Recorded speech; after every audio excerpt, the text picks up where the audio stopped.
Good evening everyone. तो आज हम बात करेंगे एक इम्पॉर्टेंट गवर्नमेंटल बॉडी की, that is central control pollution board. काफ़ी इंपॉर्टेंट बॉडी है।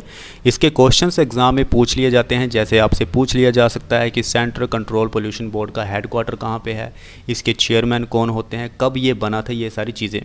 सेंट्रल पोल्यूशन कंट्रोल बोर्ड की अगर मैं बात करूं तो ये भारत सरकार के नियंत्रण में काम करती है। किस चीज़ के लिए रिस्पॉन्सिबल है? Air and water quality monitoring services. Air pollution का डेटा कलेक्ट करना, वाटर पोल्यूशन का डेटा कलेक्ट करना, फिर ऐसे कुछ मेजर्स लेना, प्रिवेंटिव मेजर्स लेना जिससे कि इनकी क्वालिटी को इम्प्रूव किया जा सके।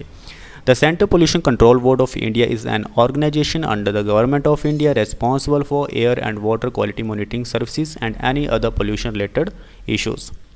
The Central Pollution Control Board of India is a statutory organisation. याद रखिए ये एक स्टैट्यूटरी ऑर्गेनाइजेशन है, यानी इसे पार्लियामेंट के एक्ट के जरिए बनाया गया है under the ministry of environment, forest and climate change. कब स्टैब्लिश हुआ था ये भी इंपॉर्टेंट है। 1974 में इसे स्टैब्लिश किया गया था under the water prevention and control of pollution act and later entrusted with functions, यानी कि इसके फंक्शंस को और भी बढ़ा दिया गया था बाद में, रेस्पॉन्सिबिलिटीज इसकी जो थी, under the air prevention and control of pollution act 1981।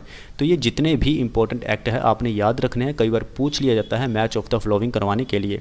सो याद रखिएगा, air prevention and control of pollution act 1981।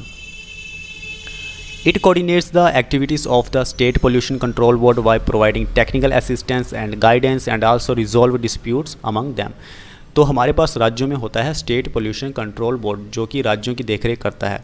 तो उसको टेक्निकल असिस्टेंस प्रोवाइड करवाना, जो भी डिस्प्यूट्स होते हैं वो सारे रिजॉल्व करना, ये सारा काम होता है सेंट्रल बोर्ड का और स्टेट पोल्यूशन कंट्रोल बोर्ड का। ये सेंट्रल और स्टेट गवर्नमेंट को एडवाइस भी दे सकते हैं on matters related to prevention, improvement and control of air and water pollution. CPCB की अगर हम बात करें तो इसके चेयरमैन होते हैं, उसके बाद मेंबर सेक्रेटरी होते हैं, उसके बाद दूसरे मेंबर्स होते हैं। CPCB performs its various functions through the following 9 major project budget heads.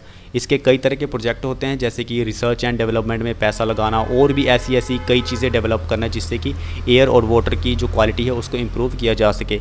ऐसे प्रोग्राम्स को प्लान करना जिससे कि एयर एंड वाटर पोल्यूशन को कम किया जा सके। Planning and organising training programmes for people involved in activities for the prevention, improvement, control of air and water pollution।